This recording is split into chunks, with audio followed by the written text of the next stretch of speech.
What a great way to start off this new series, a game that is no longer available for purchase on Steam because it has been shut down after just 3 years. The Avengers video game released off the back of the success of the Marvel Cinematic Universe in 2020. And let's be honest, usually video games based on movies are great, right? Right? Yeah, no, not really. Some are, don't get me wrong, like the Spider-Man games come to mind as really fantastic games, but more often than not, they just kind of suck. But expectations were still quite high. I mean, I can only imagine how many billions the films must have made, and some of it must have gone into the video games to fund it. The hype for the cinematic universe was there, and so was the hype for the video game. But with every AAA video game, there's always controversy nowadays, linked to its release, and unfortunately, this game was no different. There will be no pay-to-win DLC. Only cosmetics, according to the CEO of Crystal Dynamics, the company who made the game. And yeah, that doesn't sound too bad. Cosmetics don't really impact your performance, but surprise, surprise, that wasn't true. But it wasn't just the MTX, the gameplay itself was quite mediocre too. The gameplay loop was repetitive, the levels were the same and very grindy, like very grindy. The best way was to just buy yourself to the top, skill didn't really matter. So, we are 3 years down the line, the plug has been pulled on the game. However, I still wonder if it was worth it. They had the time to fix the issues, and have they done so? Or was the game doomed from the start because the core gameplay was flawed? My name's Chivalric, and in this series I will tell you if you should refund Marvel's The Avengers, the definitive edition, within 2 hours of in-game playtime. Probably better known as the Steam refund time. A game should be good straight away, not 10 hours in. So, let's see what this is all about. Just to give a little bit of clarification for this series, seeing as it's the first ever episode of it, I'll be playing the game for about 2 hours and review it from that point of view. This is the time frame that Steam allows you to refund the game and get your money back. I firmly believe that games should grab your attention enough to keep on playing within those 2 hours. A game shouldn't just become good after 10 hours of gameplay, because in that time I can play another game that is great from the start or that I already enjoy. We will be looking at this game from 3 different perspectives. First of all, the overall impressions whilst playing, kind of like the first impressions of the game. Then we go into the gameplay and combat loop, and lastly, the story, because that is very important to me as someone who really enjoys stories in video games. Enough explaining, let's just jump right into it. I'm not going to lie to you guys, my first actual initial impression of this game was not that great, because when I launched it, it straight away nearly crashed. It started buffering, and I was like, oh no, here we go, because I did read online when I was doing some research for this video that the game had some crashing issues and that some of them weren't resolved. And I was like, come on man, after 3 years you haven't resolved the crashing issues. But everything went well, it didn't crash, it just buffered a little bit and it was fine. The first loading screen, however, was extremely long, and I swear to God I could make a cup of tea in the time that it was loading. And I really hope that it doesn't load like that every single time you boot up the game. This was my first time booting it up, so it could just be loading in all the assets and like maybe downloading some things in the background. I don't know, because I just played one session of 2 hours of this game. So let me know in the comment section down below if that is actually the case. And the loading times afterwards weren't too bad in my opinion. They were normal and manageable. It might have something to do with my system, because I don't have the best system, but it's pretty decent. The graphics look really good. I was playing on medium.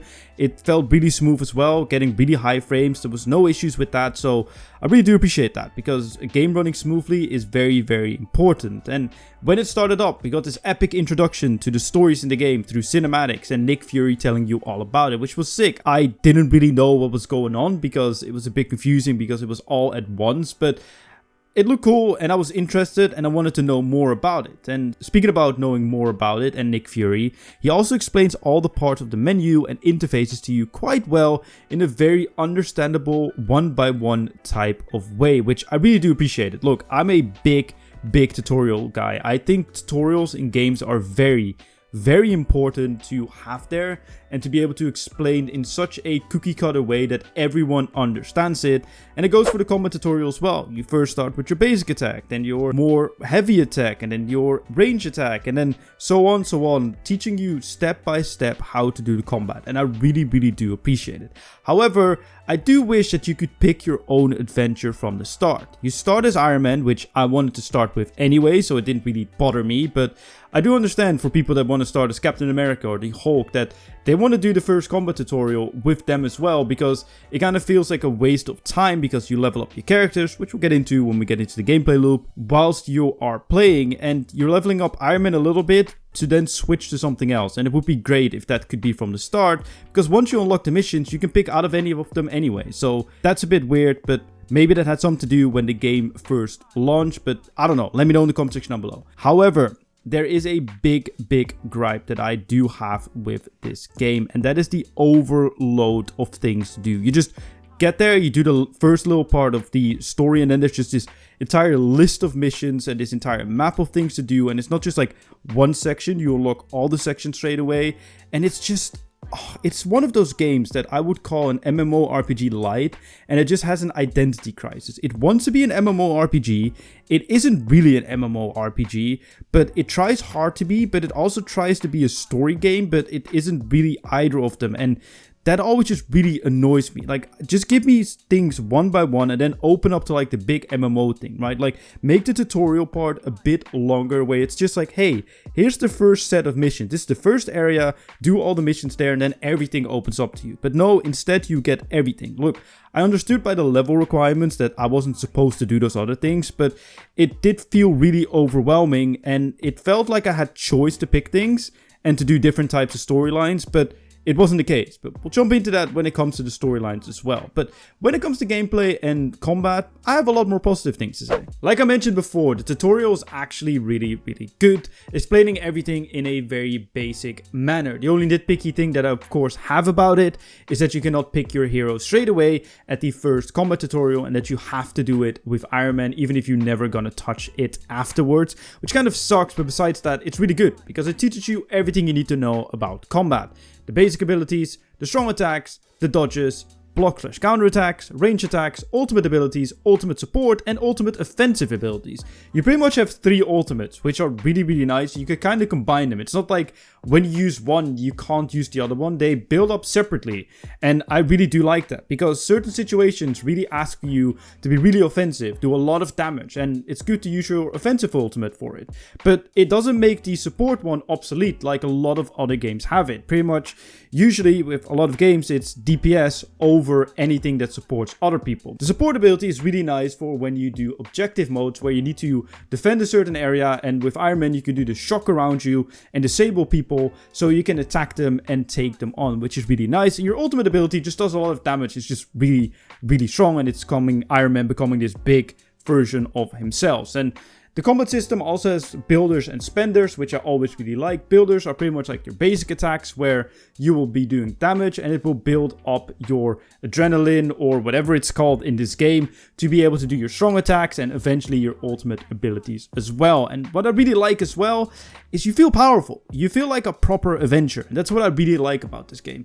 A lot of games usually throw you in and you feel weak and you need to level up and stuff, and this game doesn't. You're powerful, you're strong, you're taking on monsters. It's easy, but not too easy where it gets boring, at least for me, because when I play an adventure game, I want to feel like an adventure, and if you've seen the films, they are strong, they are very overpowered, and they usually take on a lot of enemies at once, and it's exactly what happens in this game. It probably gets more difficult later on, but at the early game, it feels really good, and it's a lot of fun. And talking about fun, the combos look really sick and they feel great. It feels great to combine like a vault over an enemy, and then using a strong attack, and then using some basic attacks, and then using your ultimate to take out an entire wave of enemies. It feels sick. It feels really good, and it's nice to be able to do your combinations. And that kind of leads me into the upgrade system as well when it comes to your abilities. You can upgrade it through a skill tree, and then you get new abilities like this ground slam with Iron Man, which feels amazing, because when you do it in a combination, you can knock him up, and then you can ground slam him again, and then you can shoot at him if he like dashes backwards. It feels very smooth, and whenever you do an upgrade, it feels like you actually unlocked something new that is useful and that you want to use in the combos that you're trying to pull off, instead of it something being not really noticeable, because that happens in a lot of games as well, where you do an upgrade and it's like a bit of a niche one, or you do slightly more damage, or it's this, that, or the other. But this one, I feel like, oh yeah, I unlocked this ability and I'm using it, which is really nice. Missions are fun to do, but the first area already had recycled areas, and that really throws me off. I'm a huge supporter of having unique creative areas, but if I see the same areas in the first big overarching area already, that's not really a good thing. There are different types of missions, kind of like smaller missions where you go into like a laboratory and then you take on some monsters and that is it. It takes like a couple of minutes to complete. But you also have city missions, which I think are great and a good concept. They have like some side objectives like saving some civilians or just taking on some monsters. And it even has some sort of exploration aspect where you can find these chests with upgrades. But at the same time, the city does feel empty. You're flying around most of the time and there's just nothing really happening. And even if there are some enemies, it's just a couple of them that are not really strong and you can just fly away from it. It's not like it's filled or there's a lot happening in it. It just, things happen around these side objectives and that really is it. And that just kind of sucks to me. And when it comes to the missions as well, they really feel meaningless. There is a threat, you take it on and it's good job. There's not really a story to it. There are no cutscenes. There's nothing, at least not in the first 2 hours, which really throws me off, but we'll get into that with the story element. When it comes to the upgrading system, what I really do like is that in your inventory you have a button, which in my case was L2 because I was playing it with a controller, was the ability to equip the best in slot item that you currently have. But I didn't know where my inventory was. I didn't know where any of that gear that I was upgrading exactly was, so I couldn't really compare it and it was really confusing. And I like the upgrade system to an extent, but I'm just not the biggest fan personally. But that is more of a personal issue what I have with a lot of modern games than it necessarily being a flaw in my eyes. But the story, however, that genuinely is a flaw. Like I mentioned, there's no real cutscenes. There's not really a story. You just land in an area and you be told that there are these mobs that you need to take on, and then you do so and it's like, hey, well done, you cleared the area, it's now safe. Nothing really happened. The cinematics at the start were great, but I didn't experience any of it in my first 2 hours of playing.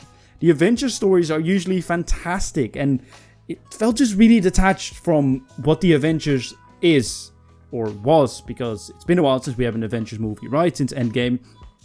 It feels really detached, not only because the voice actors are different, but the stories, they just don't really feel immersive.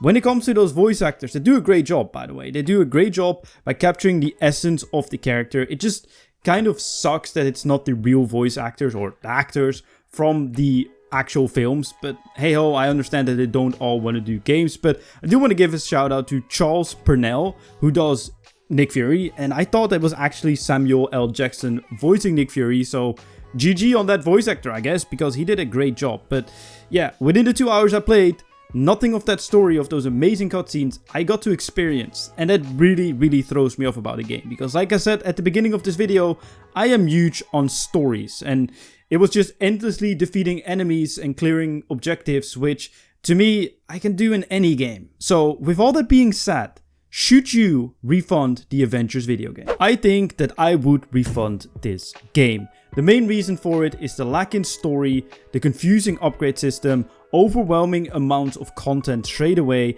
and the fact that areas are already reused. Like I said in the video, I really do like the combat system. I think the combat system is fantastic. It feels amazing, but it's just not enough to keep me in.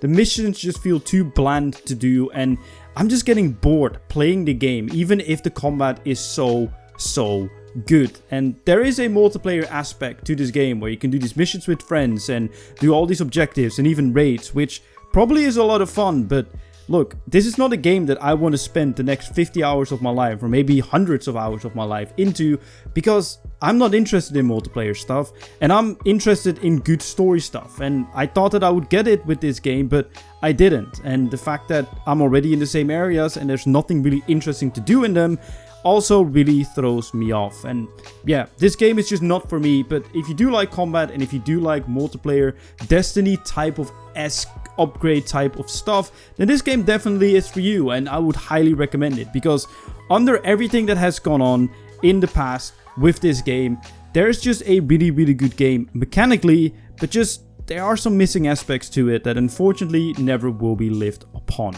That is just my opinion on this game, and I'm very curious to hear about yours. I have more opinions on this channel, like the video on the right. Click it.